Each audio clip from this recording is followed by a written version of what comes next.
Welcome back to the Vendor Table, presented by Aftershoot, the AI culling, editing, and retouching program designed to give you your time back so you could focus on the important things. What's up, Lauren? Hello. We're back virtual. We're back virtual, and we said we wouldn't do it, but because of fucking Josh and the success of that episode, we got demand for more guests, and we're excited to have our next guest on because we actually were on her show a while back. And that was a long time ago. It was a while ago. And we had a great conversation with her. And then we put a little question box out, and we were like, okay, who do you guys want to have on the show? Let's see, like, who can we have on the show? And I swear to God, about 20 people said this girl's name. And we were like, okay, let's connect with Rachel a little bit. So if you guys aren't aware, this is Rachel Traxler. Rachel is a wedding photographer, podcaster, and business coach who helps photographers build strategic marketing and sales funnels so they consistently book their highest packages. After photographing 200 plus weddings over the last 13 years, Rachel learned how to scale without sacrificing the warm, connected client experience she believes is the key to long-term success. Today, she's coached hundreds of photographers, both with her resources and inside her signature program, hosts That Photography Girl podcast, and speaks at events worldwide. Known for her clear, actionable strategies and belief-shifting teaching styles, Rachel helps photographers simplify their marketing, attract premium clients, and finally fall in love with the business side of photography. Yo, that's a great bio, Rachel. Heyo. She sent that to us like 15 minutes ago. So, like, I'm proud of myself that I didn't really stumble through that. So you did great. Thank you. I'm glad you love it. Well, we're so excited to have you on the show. We were on your show, and we had a great conversation. But like, your platform is incredible for photographers. All I see is you onboarding photographers. Like on your Instagram, you have like so many incredible success stories. But like, you know, you are a wedding photographer at the end of the day, like, and like you teach and you show from your side of and you're still active, right? You're still an active wedding photographer. Oh yeah. Oh yes.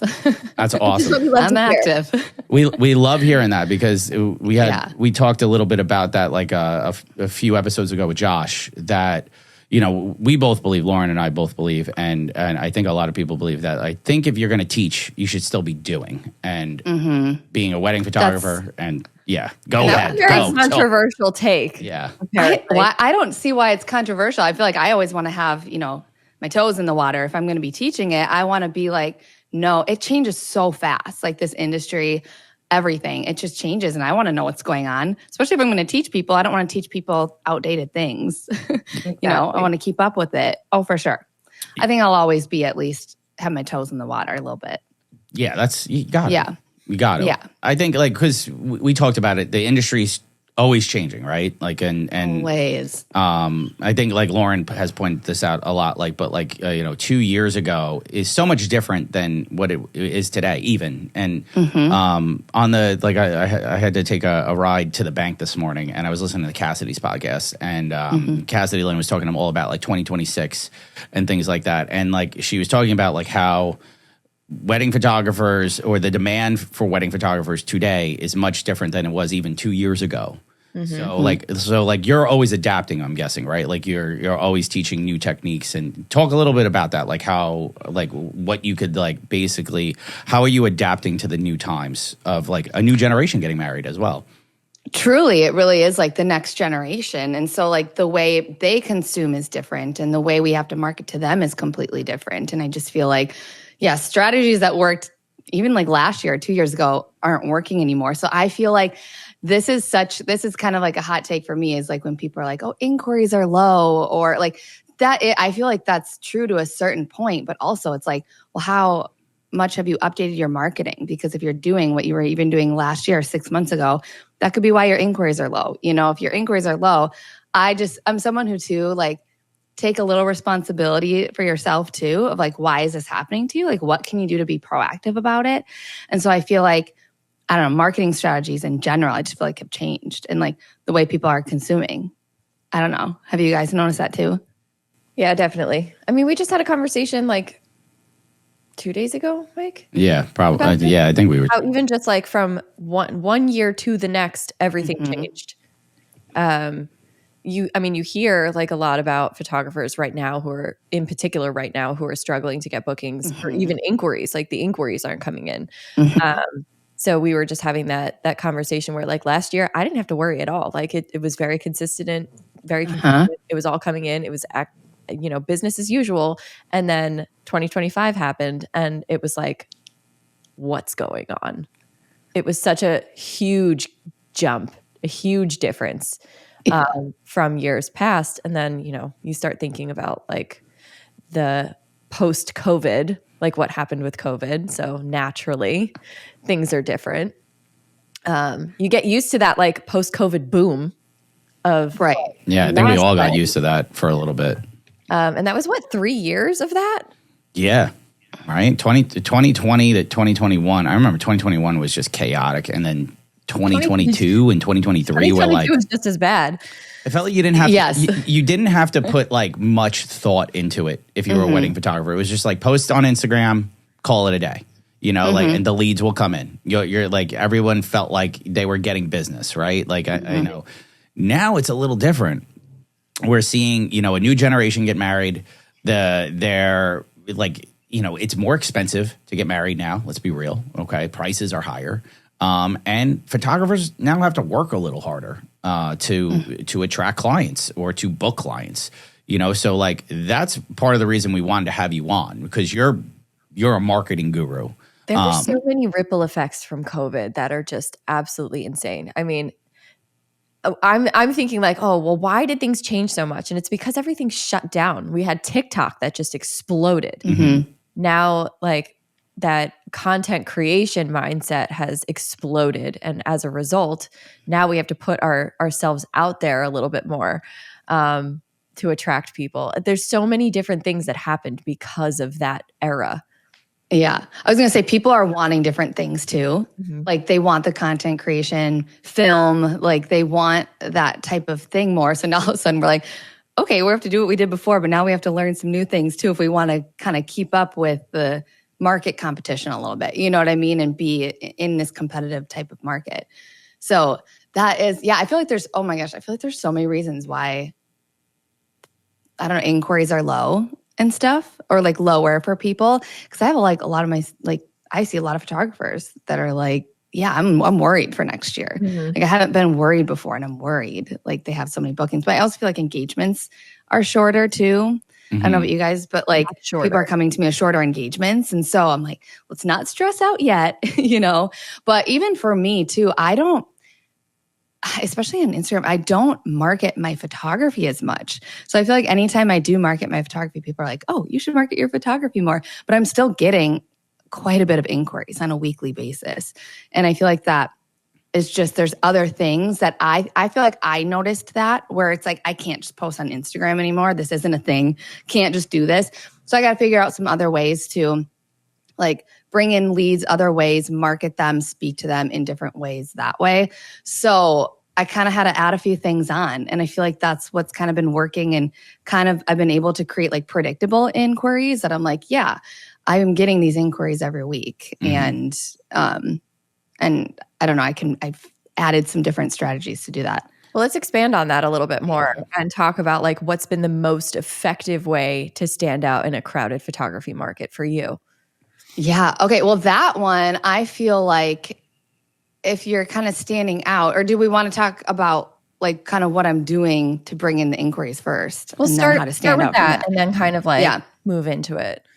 Yeah, because I feel like what I've noticed or what I've did, like I said, I can't just do like Instagram anymore. And so I started like funnel stacking. I love like sales funnels. I talk about funnels all the time. I feel like, Lauren, you've even been like, what the heck is a funnel? Like you've commented on my stuff. You're like, I don't even know. I don't know what you're talking about, but you look really pretty. I laughed so hard at that comment. But yeah, because I do feel like you hear funnels and I feel like people think they either like don't know what a funnel is or they think it's very like salesy. And I feel like essentially a funnel is everything that we do in our business, basically like from discovery to booking. And so like if you think of it like a little like pyramid type of thing, like top of funnel is like lead generation and awareness, like the first time someone kind of figures out about you and then how you're bringing them down the funnel. And like there's different people are going to come in at different points of the funnel too. Like some people will come to you at the very top. Some people will meet you in the middle, and some people, you want to get people to the bottom, but some people go down that funnel faster than others. And so you have to figure that out. I think as the service-based provider, we are the business owner. I almost feel like that's on us to like provide them options on how fast they want to go down that funnel. And that's kind of like adding different layers into your marketing that way. But essentially what I've done to help with more inquiries is like funnel stacking. And I know we kind of want to talk about like social media a little bit too. So like what I've done in social media is, how like you can have like 6 pinned posts, like 3 pinned posts and 3 pinned reels or whatever. Something I see so many people, like we're not utilizing those. Like though that right there should be 6 funnels right there. So like, and you're pinning those. So then that way you're not thinking about social media so much as like every post needs to be like I'm pitching and I'm trying to like sell my services. It's almost like you then can focus a little bit more on visibility and just that type of content. Because then once you get people to your page, you already have 6 funnels set up that are kind of evergreen and just there for you and pinned. So, and I also like to have like different levels of that too, just because like I said, not everyone is coming to you and they're like, I'm ready to book you as a photographer. Some people might be more of like a cold lead, or they're just kind of ready. And so some different levels of funnels you can mix. There's like 5, and then I like to have maybe 1. You can have 2 of one, but starting with like a freebie funnel. So like if you have a freebie, and if you don't have a freebie, like a lead magnet to like collect emails and stuff like that, I always tell people, you don't have to like create this whole thing, but it easily could just be your pricing guide. Okay. You know what I mean? So it's like people can just sign up for their name and email and just get your pricing guide off the bat. And then that way, I don't know, like I feel like people are liking to see pricing more. I've noticed that shift because that's something that I haven't done years prior. That's something that I've done like later, show pricing later. But I'm feeling and seeing like a lot of people want pricing transparency and they want to see it. It's the number one. It's the number one thing that couples want to see is like we polled, we did a whole thing, and we had a whole question box, and it was just like, what's the number one thing couples want to see from wedding vendors? And they said pricing transparency. Right. Yeah.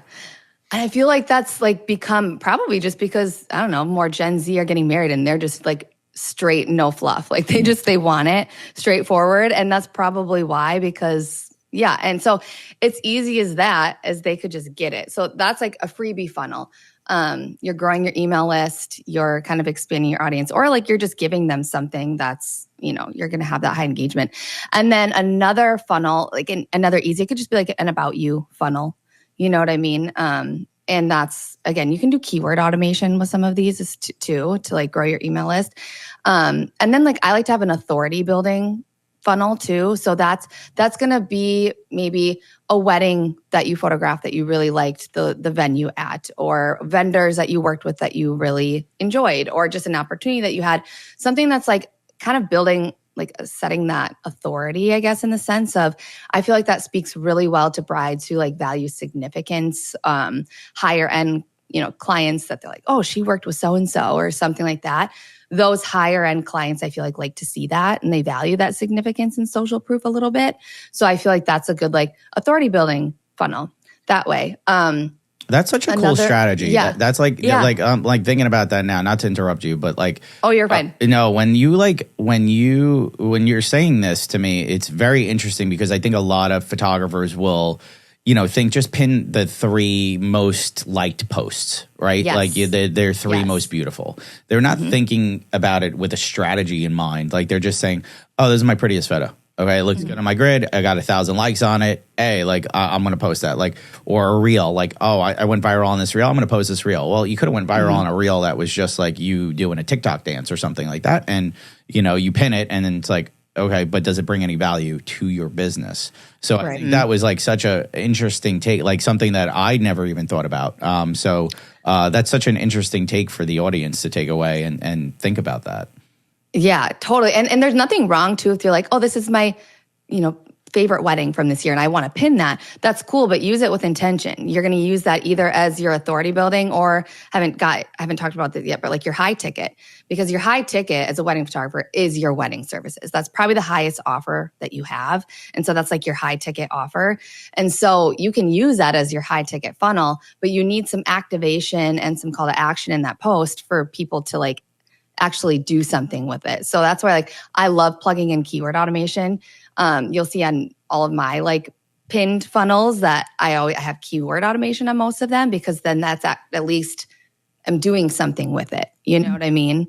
And so like the high ticket, but then a low ticket could be maybe just an engagement session, or maybe you also do seniors or families. Like that's a lower ticket compared to a wedding. Or if you don't do anything like that, it could be an album. You know what I mean? Album sales. Like you want to have like a freebie, a low ticket, a high ticket. Like those are going to be funnels that way you're going to be speaking to people who are like those fast buyers that are like, I'm love this person, I'm ready to book with them. Boom, they're going to resonate more with your high ticket funnel. People that maybe are more of like a connector buyer and they want to be nurtured. They want to like binge your content. You know, they want to see more series.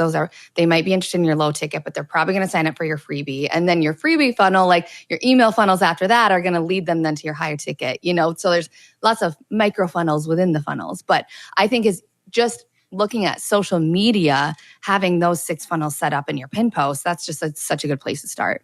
I'm going to take a shot every time you say the word funnel. I'm not. I know. I'm sorry. I'm not going to say it. I'm not going to say it much every more. time you say funnel. You got a funnel and a funnel. I love it. No, it's great though. That's great. No, because it like a lot of photographers, you know, like I mentioned, but like a lot of photographers don't think from a marketing standpoint. Like we're artists at the end of the day, right? Like I have a marketing background. I did marketing for 9 years. So I understand, and I worked with sales hand in hand in my corporate job. So I understand it a little different than most photographers do. So what you're saying to me is things that like I've heard before. I understand. But for a lot of photographers, Lauren doesn't have that. Yeah, Lauren doesn't have that corporate background. So Lauren, you like, what do you think about this? Like, I feel like it's very eye-opening. It's very eye-opening. And then also, I just wanted to expand upon, you said keyword automation multiple times. And for anyone who is listening who doesn't know what keyword automation is, that is like when you say like, comment this for this, right? And you see this on like multiple posts, and this is a relatively new thing. Yeah, ManyChat, right? Like a lot of people use ManyChat. Yes, like, ManyChat's what I use. Yeah, that's we just signed up for it too. Like and I've seen success from it already. So it's a useful tool. It's not that expensive. So and a lot of people might think like in their brains like, oh, who's going to actually do that? Go look at anyone's post. There are so many people in the comments that are like, I want to do this, and they do it. So it's, you know, maybe and I feel like, yeah. Oh, no, I was going to say, I feel like wedding photographers or photographers in general aren't piecing those together, and they're not utilizing that for lead generation. Like they don't realize that could be lead generation right there. And a lot of times too, you just need good activation in your post, good activation that's going to make people want to do the call to action you're telling them to do. So I see a lot of people just having call to actions and being like, well, my engagement's low. It's like, well, there's not much activation in that post to make me say, oh my gosh, I need this. You know what I mean? And so, but once you have that, I think that is a really good place for lead generation, even if it's as simple as like, comment pricing to see my 2026 pricing. Yeah. You know what I mean? And you get people, I don't know. It's just, that's a good thing for lead generation. I think that a lot of people are sleeping on. It's so funny that you said that because like I went viral over the weekend and my friend Lauren, well, our friend, not my friend, our friend, Lauren Ashley, called and had like called me and was, you know, congratulating me. And she was just like, I love this. I'm so happy for you. I'm so excited for you. But you should put a call to action on this post or in this post and stuff like that. And I was just like, well, what do you mean? She's like, there's no call to action, like inquire, like all this stuff. And I'm just like, oh, wow, I should do that and stuff like that. And, and it's so smart to think like that because you never know what could blow you up, what could blow your business up, what could get like to the next level and stuff like that. So having a good call to action or like, you know, like using ManyChat or something like that could be very useful. And I say could be, it likely is very useful. So I love these points. These are great. Look at this. We're on a smart podcast, people. We're learning things. Look at us. Look at us. Go. We're not just assholes all the time. No. So we're super excited to announce a partnership with Aftershoot. Aftershoot AI is designed to speed up and simplify every step of the process from importing, culling, editing, and exporting. Aftershoot truly changed the game for us as wedding photographers. I love Aftershoot. Isn't it so great? Yeah, culling is super easy. Editing is super easy. You train your own profile based on the way that you edit. It's so good. You know what my favorite part is? What is it? Unlimited edits. Isn't that great? Like, it's just you pay one price per month or per year. You're locked in. Amazing. Edit as much as you want on the go. Like, you could be on an airplane and it works. Okay, I changed my mind. That's the best part. Like, love that. Like you be on the go. You don't need internet to work the program. It is so simple, so easy to use, and it's incredible. And I think you guys should try it out. You can cull thousands of photos in minutes with AI that helps identify the best selections. Build an editing profile based on the way that you edit, or you can even select one from top industry pros. Export right into Lightroom, Capture One, or Bridge for fast and accurate results. So with an Aftershoot subscription, you get an all-in-one AI assistant that can cull, edit, crop, straighten, export, and now you could also retouch using it as well. No paying an extra, it's all included. You can try it for free for 30 days using the link in the show notes and use code TVT15 for 15% off a subscription purchase. Wedding vendors. Do you need a contract? The Legal Paige is a legal education platform for small businesses and a contract template shop. They help you get legally legit in minutes. So we're super excited to partner with them. Lauren, I know you've been using them for a long time, and I started using them last year. Damn. Listen, on top of being one of my favorite people in the universe, Paige has created such an amazing resource for wedding vendors. They are the resource for wedding pros looking for full-length contracts, short forms, a la carte clauses. So whether you're a photographer, videographer, planner, florist, DJ, you name it, the Legal Paige is a contract that will make your business legally legit. All contracts have been reviewed and critiqued by industry-leading professionals and come with free future updates made by the Legal Paige's legal team. So Paige also is a retired wedding and family photographer, but she is an attorney, so she has a very unique perspective and expertise when it comes to photography contracts. She offers free education through their blog posts, podcast episodes, and YouTube channel. You know what's super cool about this, Lauren? What? We got a code. I love codes. Right? So you could use code TVT10, and you know what that gets you? 10% off. Anything in the shop. So you want to get your business legally legit? Check out the Legal Paige. But let's talk about this though, okay? Because we talked about like what people could do. What's one marketing mistake that you see, people having, photographers having? Mm-hmm. Yeah, I feel like a lot of people, what I see a lot is obviously what I just talked about, but then they're not speaking to like all three buyer types, just different buyer types. Because I feel like people I kind of have my own of what I've noticed in my clients and inquiries. I have like a dreamer, a connector, and a realist buyer. And so there's different buyer types, different places too, like different names for it. But I've noticed that if you're not providing resources or speaking to them in your marketing and all of that communication, that you'd only be speaking to one buyer type and you're missing out on others. And so I feel like it's easy for us to speak to the buyer type we are. I feel like most of us as creative entrepreneurs are more of like that connector buyer. We want to connect with people. We're on like that right-brained emotional thinking, you know what I mean? And so we tend to maybe market from that area that we kind of forget, there are more analytical, realist buyers who are more left brain thinking. That doesn't make them our not ideal client just because they're price shopping and they want to know. I feel like a lot of times people see like, we're just price shopping. Here's our venue. We want this. And a lot of photographers are like, they're not my ideal client. It's like, why? Because they're left brain thinkers. Like you just aren't marketing to them. And so something that you could do for realist buyers is just provide the way their brain thinks is more analytical. So maybe are you providing graphs of like, here's what I provide, like little, check marks or a graph, and then here's what most other photographers in our area provide. And it obviously will show that what you provide is different. Or you could compare your packages and show like they just need graphs and analytical like stuff, or even like 90% of my couples book this package. Just when you add in a little bit of that, it speaks to them a little bit more. but they might need a little bit more nurturing, and all that. But whereas the dreamer buyer, they want to get down that funnel as quick as possible. So they want less clicks, less action, less things. Just where can I book you as soon as possible? And so if you're just plugging in your initial inquiry and your pricing guide and all of these things that you can speak to these different buyer types, I feel like that will convert. I've seen and I've helped people, it just converts better, I love this. Is great info. This is such good info. Oh God, good. I love this. Okay, this is why. Though you're right though, like a lot of people will see somebody like come in and be like, "We're just price checking, shopping around." I even have that. And they're like, "Bye." And you're right. Like they'll just be like, "Oh, well, they're not for me. They don't want me. They don't want to get to know me or anything like that." No, they probably do, but they might need a little extra work. Yeah.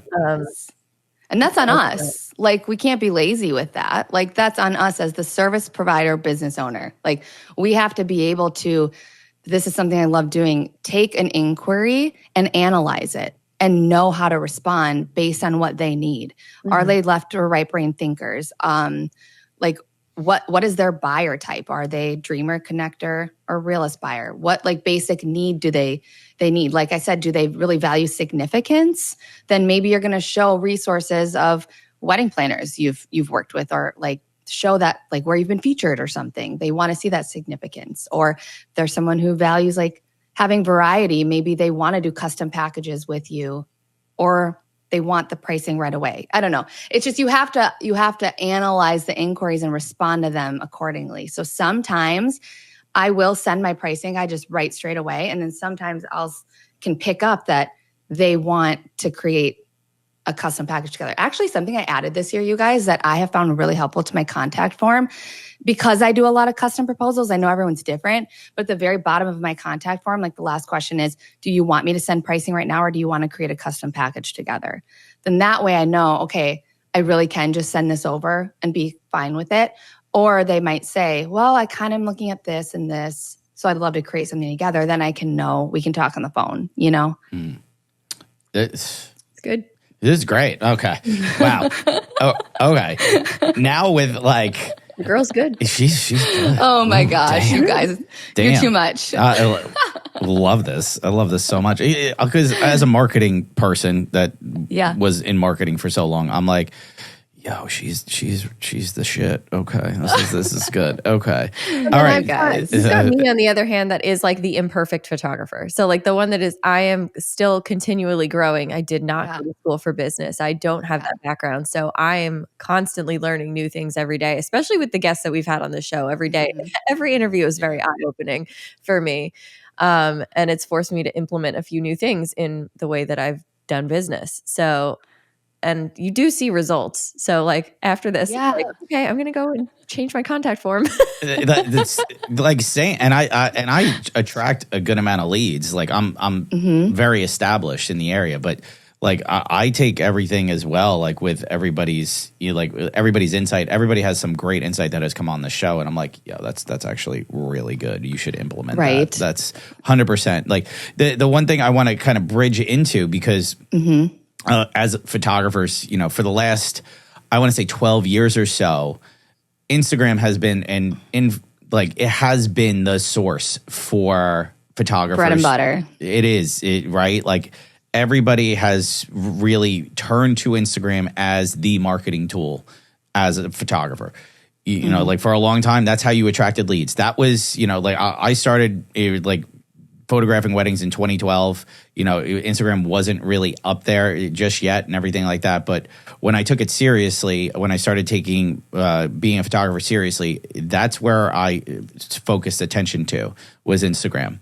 But now, a lot has changed over those last few years. You don't see as many people saying like, hey, all I got to do is post a pretty photo. And there's a lot more strategy behind Instagram now. There's reels, there's stories. There's so much has evolved over those last 12 years.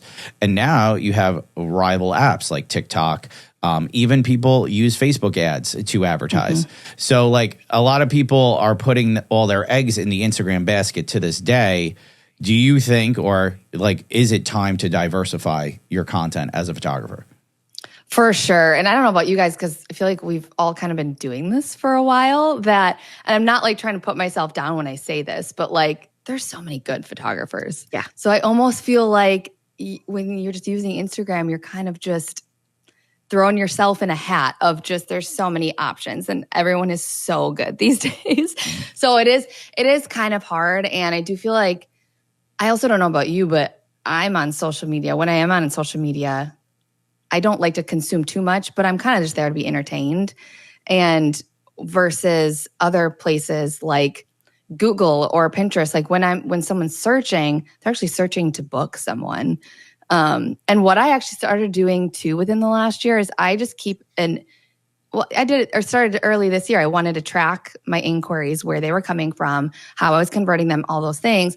And what I found from that is Google is my number one lead generator, hands down, like blows it out of the water. Wow. Then referrals too. So from clients, vendors, friends, just like referrals in general. Google and referrals blow it out of the water. Instagram is kind of the one right below it. But what I found is it's my lowest, not even just where I'm getting the inquiries, but what's actually converting. So maybe I got 10 inquiries from Instagram. They're not converting, but Google, they all like, that's my highest converting lead generator too. Really? Even over referrals? Yeah. Yes. Wow. Yeah. Well, referrals and Google, they're kind of neck and neck. Google is top. Okay. Referrals is next. Instagram is also, it's like, Instagram is my third highest lead generator, but lowest converter. So yes, I'm getting leads from Instagram, but those aren't really my leads that are converting. Interesting. And I kind of thought about that, and I kind of put myself in, I'm like, why would that be? Just because we're so used to Instagram being our bread and butter. So I'm like, why are people not converting from Instagram? The only thing I can think of is if you're coming across someone on Instagram, or you're looking, whatever, you might be interested, but maybe it's not as fast of an action. Whereas someone Googling Wisconsin wedding photographer, like they're looking to book someone. They're looking. And so I feel like putting more energy and effort into that, knowing not only is it my biggest lead generator, but it's also my biggest converter too. Putting more effort into that has helped me. And also it's kind of nice knowing, I always tell people, you want to have at least 1 to 2 lead generators that don't require your everyday attention. Instagram and social media require our everyday attention. And so having that on the back end, I feel like has just helped a lot too. Fair point. Yeah. For sure. You like, I mean, Lauren could kind of speak to this a little bit, but we had Sarah Dunn on, who's an SEO expert, and that was probably one of our most like attentive episodes from our audience. Like I watch the analytics, so I'm like, I see where people like, they were locked in for that episode, which was really cool. But Sarah made a lot of good points with SEO and Google and like why you should be doing things. I know I implemented a lot, but she actually used Lauren as a case study. And Lauren, talk about it, because I want you to talk about it. You got me from page 10 plus on Google to page 1.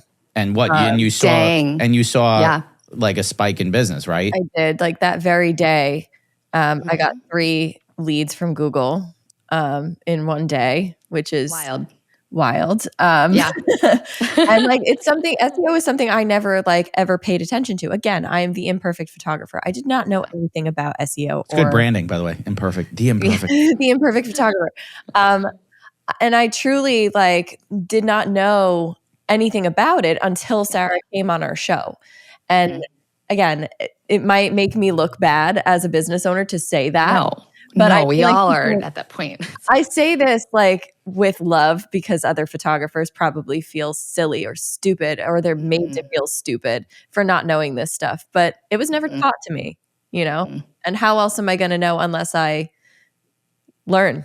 Yeah. So exactly. what I did was we all don't know the same things either. Right. You know what I mean? So it's like, and that's something I always say. I feel like social media can be heavy too sometimes, because like negative content does really well on social media. It just does. And so that feels heavy. But then also it's all this photographers, you should be doing this. This is the way to do it. And it's like, there is no one right way. There just isn't. And something that works really well for me might not work for someone else because they're in a different market or they have a different clientele or their lead generator might be different. Like, and so it's take it with a grain of salt. It's like, no, you can't compare. Like some things that work well, very people much don't. Us too. Like, yeah, people need to take us like at our opinions. We're very opinionated. Take us with a grain of salt sometimes, seriously, because we are in a very different market than a lot of people in this country or the world. Totally. Yeah, and we're trash sometimes. I mean, let's be real. Like we do it for clicks too. Like, oh, secrets out, guys. Okay, like yeah, I trigger you. Fuck you. Okay, like that's what we calm down. Like it's kind of the name of the game, though. Okay. If you want to play marketing in this, that's kind of the name of the game. Like it's hooks too. Like like people don't realize what a hook does, and like legitimately, like if you're doing marketing in 2025 and you don't have something to hook somebody in those first 3 seconds, they're gone. Yeah. They're gone. Exactly it. So you need to hook them in those first 3. How are you hooking them? With a photo, with a video, with a tagline? What's going to hook them? What's going to keep them to stay? Because if you're not hooking them in those first 3 seconds, they're off your content. They're done. And you know what? That's one less lead. That's one less, that could be a missed $10,000 sale. So, hooks are important, and you could have a good hook in any platform, Instagram, TikTok, Pinterest, you name it, Google even. And your website is a hook. So like, how are you, like, if they're landing on your website and your website, it looks like a disheveled mess, you're not hooking them. They're not sticking around. So, can you speak on that a little bit? Like, like approaching content differently for like Instagram versus something else. Like, like what's something like you kind of talked a little bit about it, but like, we approach content differently on different platforms and stuff like that. So maybe what's some advice you could give for approaching content differently?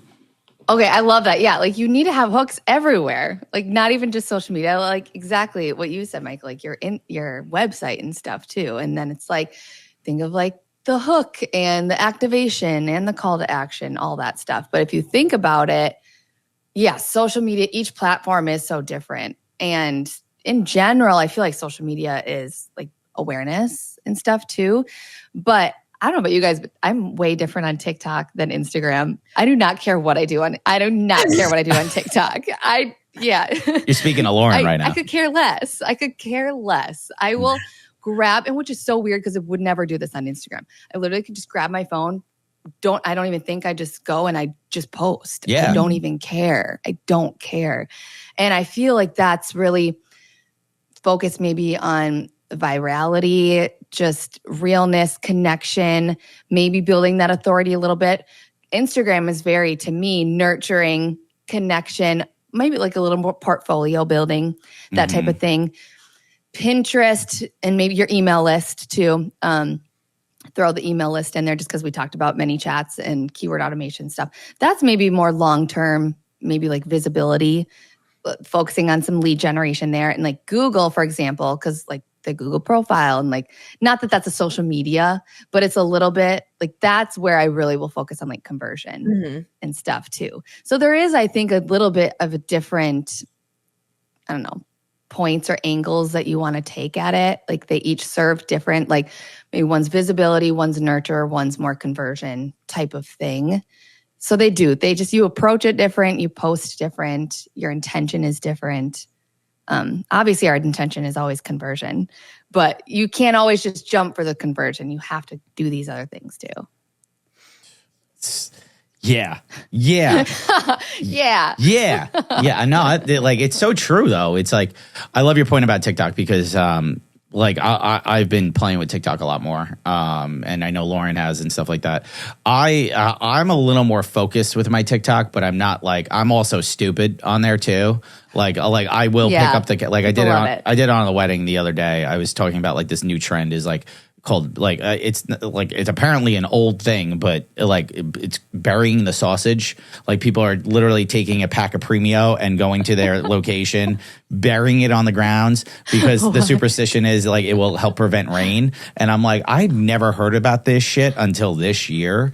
And I'm like, why is everyone doing it? So literally I filmed a 15-second TikTok while I was waiting for the bride to get ready. I'm like, why is everyone doing this? What is this thing? And it got like 15,000 views, and it was just like so it was like personal, and like people like kind of relate, and they were like laughing about it and stuff like that. And I'm like, I gained a lot of followers from that, and so like it tied in business.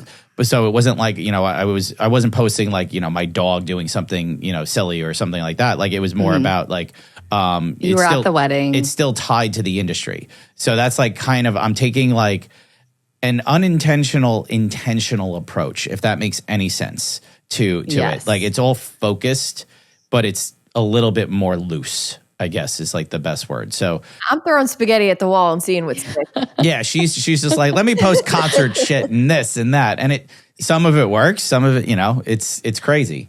So I totally go in waves with my TikTok. I feel like I've like you, Michael. I was like, I got to be a little more intentional. But I'm like, no, but I kind of don't want to be. Yeah. And then I've been seeing people too saying that they love following non-niche creators like on TikTok. Like, am I going to get a bread recipe from her today? Am I going to get her makeup tutorial? Am I going to get some business advice? Like people like following chaos. Mm-hmm. And I'm like, wait, I actually relate to that.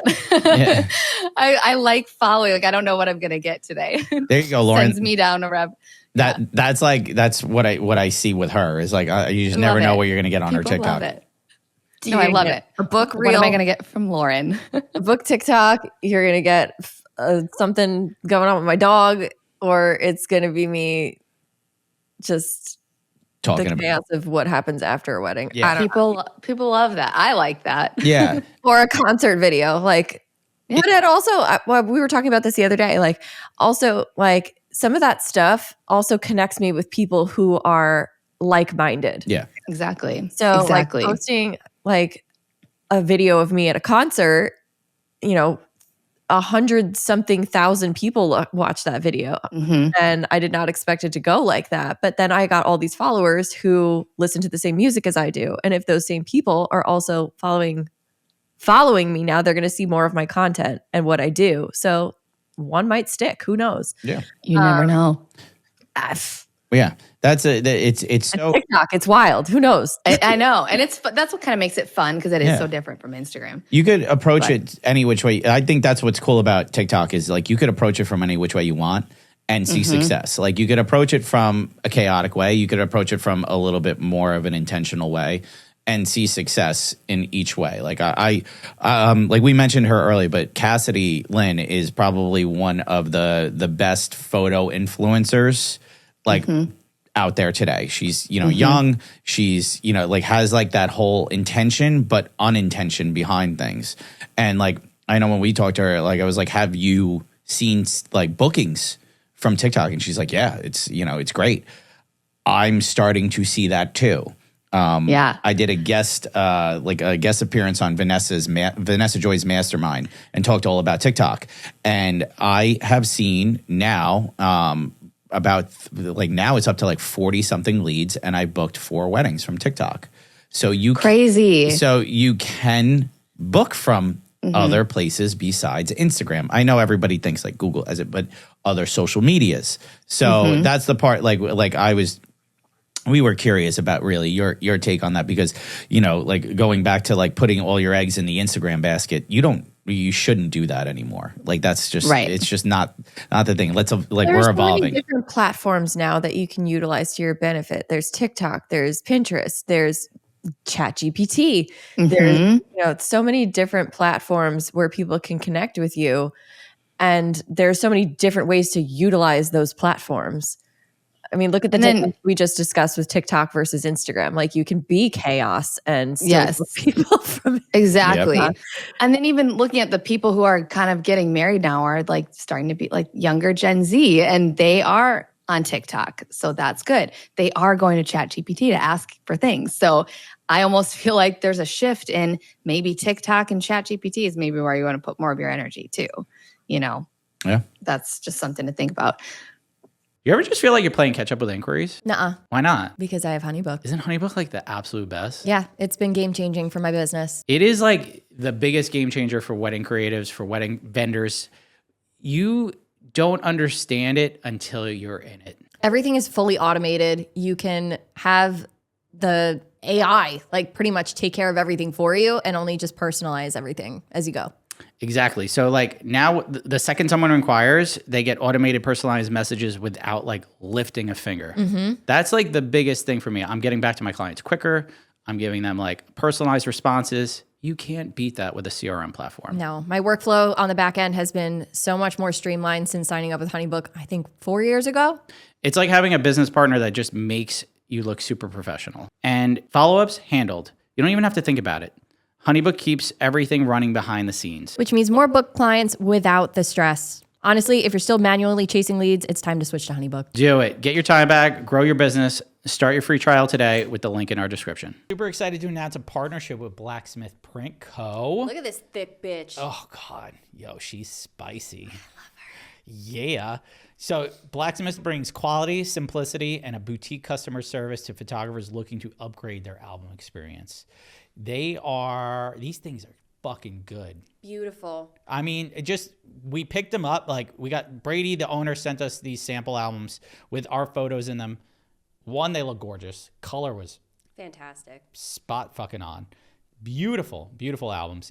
Super thick, super heavy. He also walked us through the design process and onboarding personally. Yeah. And he does that for every single client that he books. Yeah. And I love that personalized experience. So the albums included, like what he offers, 8x8, 10x10, 12x12 sizes available. So included with an album purchase is premium packaging, free shipping, any cover material. They have leather, linen, embossed names, raised letters, cameo window option, and embossing foil. So you could see your names and everything like that. 90% of orders ship within 7 business days, and ordering is super easy right through the website. Blacksmith only takes 30 to 50 new photographers a year who are looking to order 15 albums a year or more. A special offer for Vendor Table listeners who qualify will get $500 of album credits towards your first sample when you mention the Vendor Table in the How Did You Hear About Us section when applying on Blacksmith's website. So check them out for yourself at blacksmithprintco.com. Have any of your clients found you in a really completely unexpected way? Besides, I mean, I feel like there's always just the random connections or just I don't know, you found me because of this person or whatever. And I'm trying to think if there's been one. I think I've booked one, or I've gotten one inquiry from TikTok, which I'm not surprised by because I don't put so much of my photography stuff out there, more so for photographers. But I'm trying to think. I can think of a good story where I've gotten people. I was just curious. Yeah. But I am putting more energy, more effort into trying the ChatGPT though. Trying to get more from there. Yeah, isn't that Trying to cool? get more. Because again, we're name dropping Sarah Dunn, but Sarah talked all about that, and that was actually a big clip for us. We talked about ChatGPT is a search engine, and couples are finding their photographers from ChatGPT, and it's crazy. But I'll type in to ChatGPT all the time, who are the top wedding photographers on Long Island, who are this, and I'll see my name up there, which is cool because it's kind of relies on Google and stuff like that. Yes. But there were a few times where I typed in different phrases and it had a different name, and I knew it meant me because it put my link in there and it put my bio, but it had my name wrong. So I was like, did you mean Michael Cassara? And it was yes, that's actually probably correct. So it corrected itself. So if you're prompting ChatGPT and from the perspective of a client, what are clients searching? Your Wisconsin photographer, who's the best Wisconsin wedding photographer that has shot at Bay Farm or something like that. Okay. And you have that linked on your website, and boom, what's going to pop up number one on ChatGPT? It's a search engine. So use it as a search engine, so. Yeah. And that's something that I feel even just with social media and blogging too, is a lot of people kind of they miss out on doing collaboration, not even just collaboration posts on social media, but collaboration blogs too, because then you're backlinking. And if I do a blog post, a collaboration blog post on my blog with a wedding planner, and then if someone's searching for a planner at that venue, I'm also going to my blog is going to show up. And just the more I don't know, domain authority you have, then ChatGPT likes that and more likely to show up in. So yeah, that's something that also is a good thing for lead generation that I think a lot of people are missing out on, is just simple collaboration posts with vendors and your clients too. And then also take those and turn those into blog posts, or even say, you could even write a blog post and bring it to a wedding planner or a vendor and say, hey, like I wrote this blog post for you. You can, and here's the images you can use from mine, my images for the blog post, and you're basically bringing it to them, done for them. Why would they say no? And it's just good for backlinking, SEO, Google, all of that. So good. Like I never even thought of that. Like, like collaborative I blog just posts. did that. Did you? Okay, that's sick. Because like when you think about that, like a lot of people would never think of that. Like I would never think of a collaborative blog. Like collaborations, yeah, on social. Like I love that. That's a thing. Like, and I think that's like a big tip to photographers now is like you should be tagging the other vendors and asking them to collaborate. Most will accept it. Like they will accept it. They will, and like you can now hide it like from your main grid. So if it doesn't fit, you should accept it on social. But like a collaborative like blog post or going for a publication or something like that, like in a collaborative effort is very valuable. Because it's just more eyes on it. Like you're exposing other people's audiences to your content. So why not collaborate?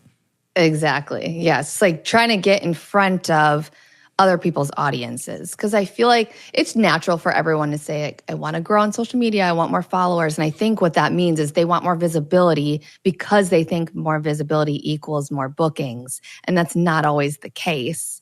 You know what I mean? So I think that's people's intention with wanting more followers and all of that stuff. But the conversion is what you want to focus on. I think that would be, you're going to be a lot better off that way by focusing on these, these even guest blogs and stuff. And if you write it for other people, even if people are typing wedding planners in Wisconsin and the blog you wrote for them shows up either on their website or yours. And same thing with venues. I think when it comes to like blogging and stuff, I'm very location specific because it's Wisconsin. I'm using Wisconsin just because that's where I'm at. Wisconsin wedding photographer is so much more broad than a specific venue that I'm shooting at. That's going to be a higher converter for me than throwing my name next to Wisconsin photographers. I have found more success with that, with being local and being specific or like location specific and venue specific. That type of thing is converted way higher for me personally. Yeah, that's I think Lauren, didn't you just do a blog post? Blog. Yeah, like you did a spotlight, right? Like it's a Sarah tip, right? It was a Sarah tip. She basically encouraged me to start doing that, whether it be like a venue spotlight or like these top 5 locations in the fall on Long Island are the best for engagement sessions. And, certain things like that are going to like really narrow down the amount of people, but like also be high converters. Yeah. So yes, for sure. We just did a venue spotlight for one of the venues that I wanted to keep booking. Yes. So like that's why I did it. And the cool thing about that is that's going to bring you inquiries, Lauren, for years, whereas a reel or a social media post, fleeting. You only have maybe a couple days. Whereas these blog posts are like years later. I'm still getting inquiries from them. So that's they build cool authority too on Google. So it's that's the thing. I did one at the beginning of the year about like the 8 venues that are great for photos, like and stuff like that. So people are like, oh, these are photographically beautiful for wedding days. And I've seen a lot of leads come from there, from that blog post. Like I could track it through my traffic and everything. So it's very interesting. And I think like, people like with lead generation and stuff like that, like, people sleep on Google. They sleep on Google. They sleep on on websites. There are so many people out there that they're just like, you don't need a website in 2025. Yo, bro, you do. Like, back up. You do. Yeah, you do. It's still there. It's still there. And even like the blog call to action on your blogs too, obviously to inquire with you, but it also could be email list builders too. Talk a little bit about that. Yeah, talk about email list. I love it. Oh, I love email list. Email list it's kind of like I use social media to connect, but my email list to sell.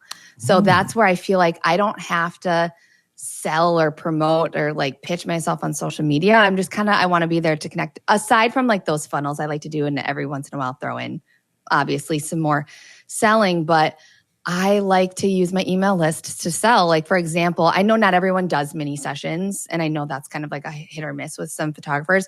But if you do, I just did some, and I didn't even really talk about it on my social media. The only thing I posted on my Instagram was one story that the end call to action. I used social media to promote my email list for my mini session. I didn't go into deliverables. I didn't go into anything else. Then I launched my mini sessions on my email list. They sold out. Like, I didn't even have to bring it to social media to say that I was offering this. Or, like, here's the spots, And so that's just, I feel like people that they sign up to your email list, they're more willing to be there and invest. They're there because they want to be. Where social media is like, it's just so easy to lose people. You know what I mean? So I rarely sell on my Instagram. I only really do this like on my email list if I have an offer to sell or anything like that. So that's kind of how I approach it. It's so valuable too, because like a lot of people think email lists are like old school. And in reality, it is. It's old school. Like, I mean, we all sign up for like, subscribe to get 15% off. Okay, no problem kind of thing. But, I rarely unsubscribe from a place that I really enjoy visiting. And then like if they have a promo, like I get an email alert or like a mini session drop. Like my family photographer does mini sessions all the time. I see her sign ups now, and she sells out really quick.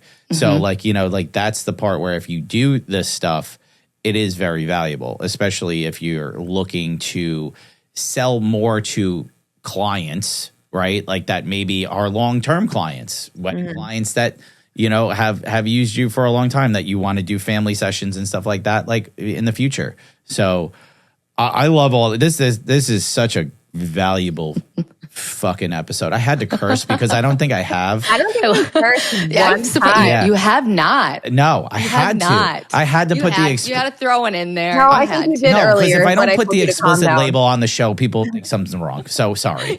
Okay, like something's up with this one. Yeah. So we're having a good day. Okay, like. Okay, people, I had to fucking curse. There it is. Okay, there it is. Okay. There it is. All right. Now, all right. Let's. I like now. With everything, like if you only have a few hours, we're busy. Okay, her and I, we're busy photographers. A lot of shoots, a lot of weddings, all this stuff, especially going in the busy season. If you only had a few hours a week for marketing, like how should you divide your time between like social media, email, other channels? Like where should you focus attention to, or like should it be even? I love this question. Like, we are all so busy, right? Yeah. Like, I mean, we have to do so much more than we normally or just have in the past. Like, it's so much. And I like to take action and be like, okay, this is how you wrap it up. This is what you should do for some first steps. So I think circling back to like what we first talked about, I think if you don't have funnels set up on your Instagram, start there. Just start there. And then that way, when you do get that visibility, you're at least funneling and growing people that way and serving to those different buyer types that we kind of talked about. And then that way, if you want to create some other content, I guess, focusing on some like activation and like good call to actions too, to like activation that's going to get people to be like, ooh, I need to do this call to action, like that type of content.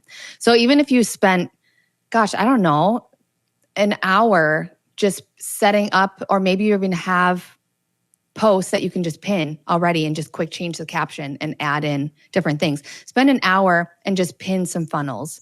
Get those started. They don't have to be perfect, but just get started.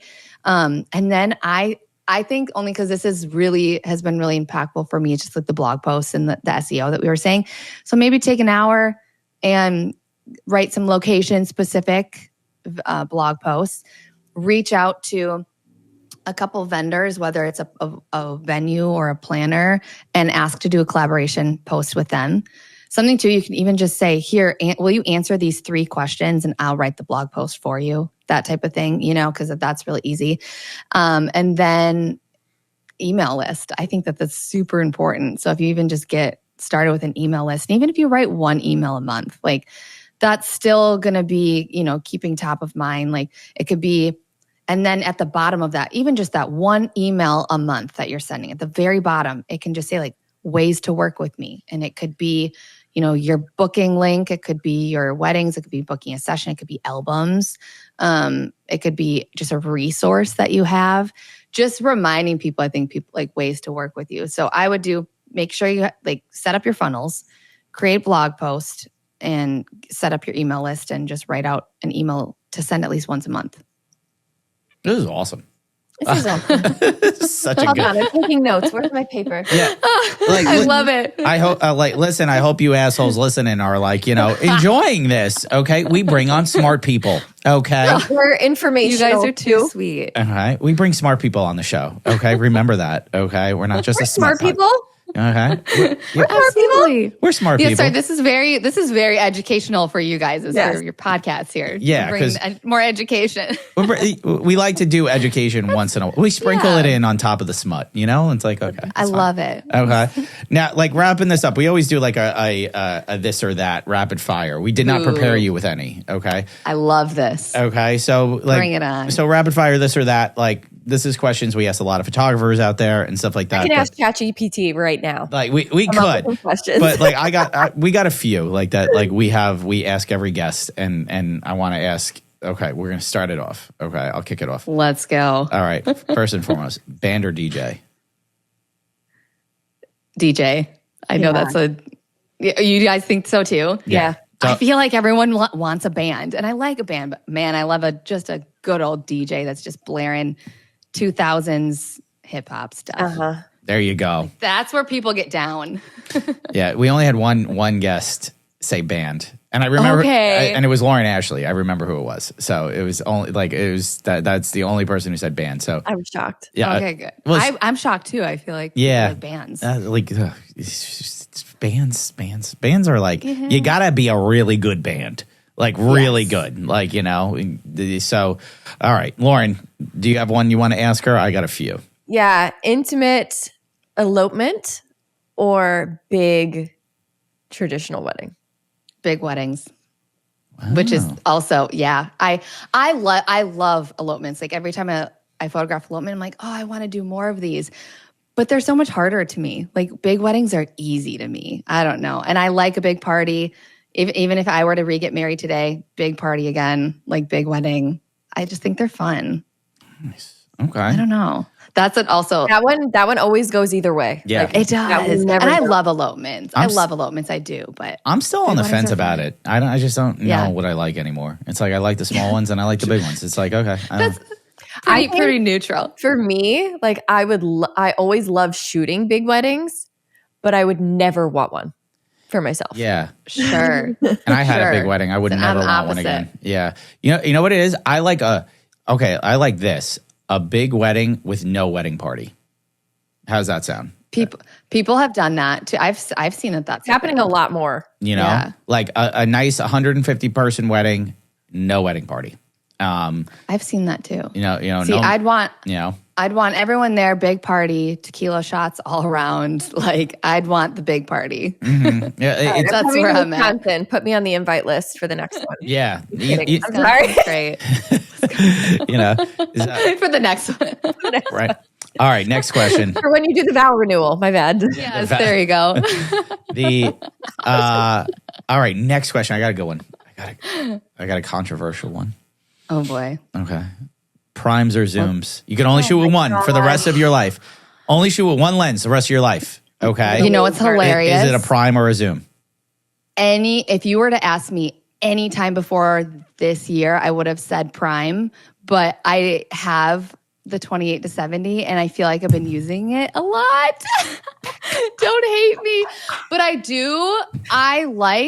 but I don't like it for couples. Like I'll put on my 35 for like the couple portraits, but I don't know. I've been using my 28-70, which is crazy for me. We're ending the show right now. Okay. Sorry, Yeah, Mike. signing off. I don't know. We're not. Bye. I feel great right now. All right. I was going to piss one of you off. Yeah, you knew you were going to piss one of us off. I figured it was going to be me because I've seen you with the. I 28 thought it to was going 70. to be me. No, I think I saw her I- with the 28 to 70. So I'm like, I've ugh. surprised myself. Okay. With that answer as well. So You're a Canon girly, right? Are you a Canon girly? yeah, okay. Canon. Yeah. Yep. Okay. That's fine. Everything's fine. Everything's fine And here. we can still be friends, maybe. Everything's fine here. Okay.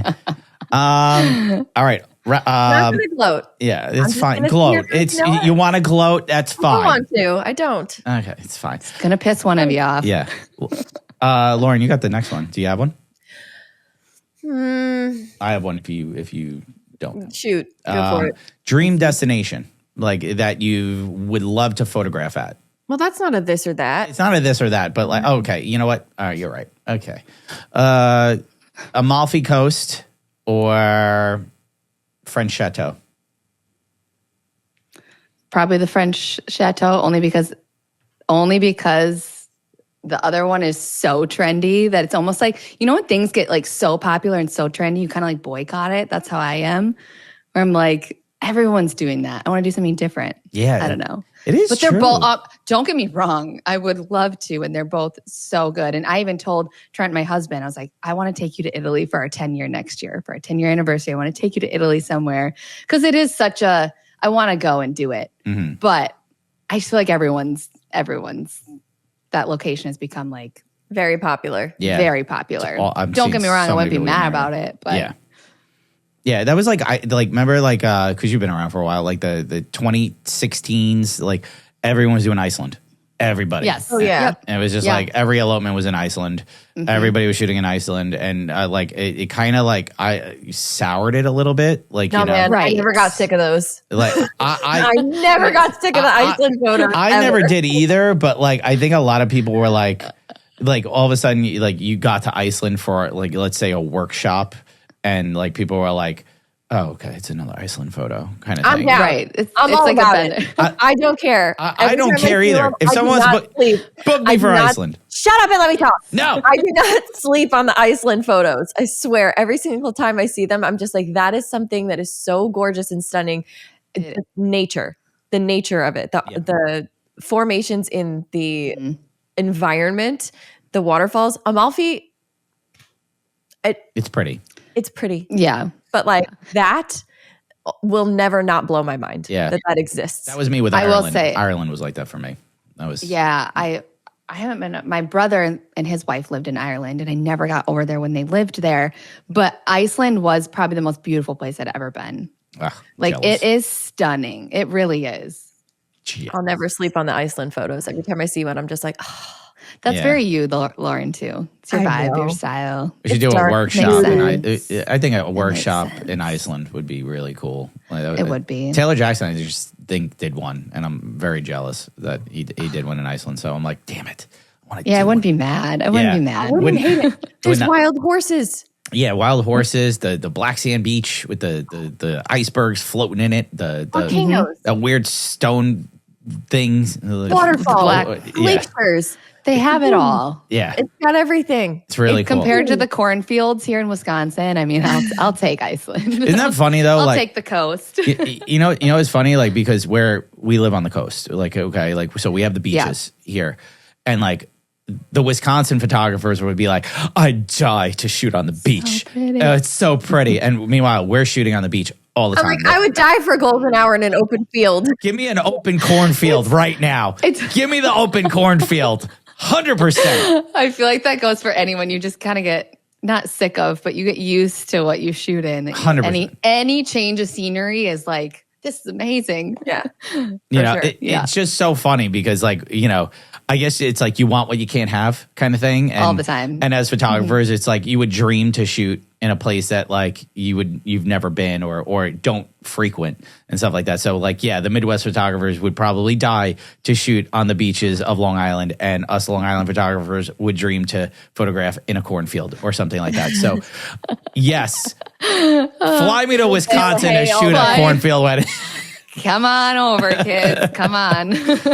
Oh, this has We been have so many open invites to so many places. Like Paige wants us to come to Montana. I guess we're going to Wisconsin. We'll see you soon. Yeah, Bye. we'll just do, Wisconsin. On your way through, just drive and just hit every state on the way. do it Vendor like, table tour. yeah, that's This has been such a fun conversation because I think like like a lot of our listeners like one love you like we saw that in our DMs. Oh my goodness. And two, like it was just from a marketing perspective, one, it was just like, ooh, I love this shit. Okay. Yeah. So, right. So Rachel, like tell everyone where they could find you, like if you have courses going, anything like that, like where they can find you, your links, your social media, all that stuff. Yeah. I mean, you can just find me on Instagram and all my options and all that stuff is on there at Rachel Traxler on Instagram. And yeah, all my fun little things, podcasts and education, all that's on there. So I love when people reach out. So send me a DM. That's totally fine. And she has an awesome podcast. What's is it still the Gold Biz? Because I think I introed it with the That Photography Girl podcast. So I got a podcast rebrand launch coming that haven't said anything yet, but there we go. Here it is. Yeah, here it is, I guess. So I am changing the name because I launched it 5 years ago. Didn't even like the name when I launched it. So I'm just changing the name of it and updating it. But yeah, got a fun podcast too. You heard it here first. Wow. Breaking news. There you go. Woo. Amazing. Well, you guys got to check out her, check out the podcast, That Photography Girl podcast. We made an appearance on it. And you guys should listen. It's great tips, tricks, advice, like a little less smut, but like it's I've seen you do like a hot take episode and stuff like that. So like you've had those, but no, we had so much fun having you on. Thanks for stopping by. Lauren, where can they find you? You can find me at Lauren O'Brien Photo and The Feral Photog on Instagram and TikTok. And my website is laurenobrien.photo.com. Michael, where can they find you? At Michael Sauer Photo on Instagram, TikTok, as well as my website. And you can find us at the Vendor Table Pod on Instagram, TikTok, YouTube, as well as our Facebook group. Guys, it's been so much fun. We will catch you next time. Okay, bye.